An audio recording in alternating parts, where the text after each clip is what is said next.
So let's talk about veto bargaining.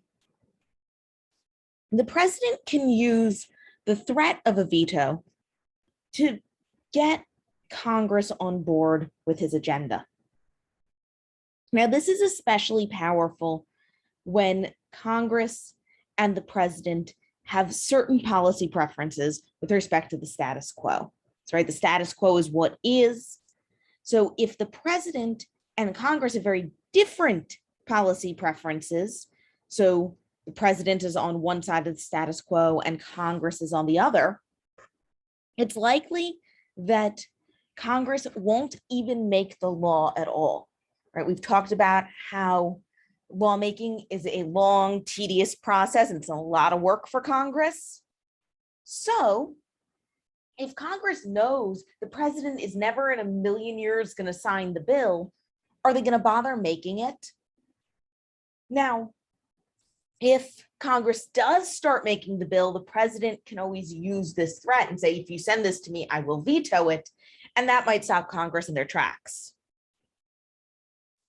Now, another scenario in which we see the veto being quite a powerful tool is when Congress wants a more dramatic change than the president.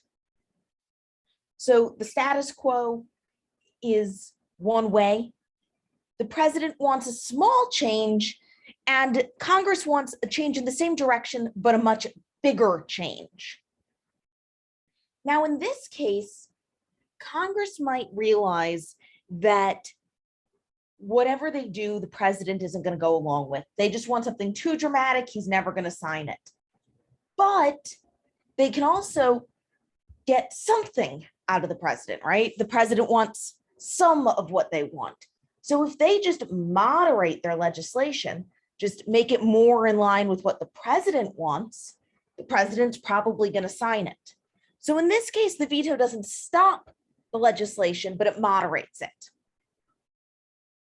And in the last scenario, we see the reverse of the second one, where there's a status quo, Congress wants a moderate change, and then the president wants the more extreme change. So Congress wants to move one step away, and the president wants to move two steps in the same direction. So in this case, the veto threat does very little, because if Congress gives the president a moderate bill, it wouldn't make a lot of sense for the president to veto that bill, right? Because it's still some of what he wanted. It might not be all of what he wanted, but it's some of it. So if he vetoes it, he gets none of what he wants, which doesn't make a lot of sense. So the president is not going to have a lot of ability to threaten a veto there or to use that threat to get Congress to go along with his agenda.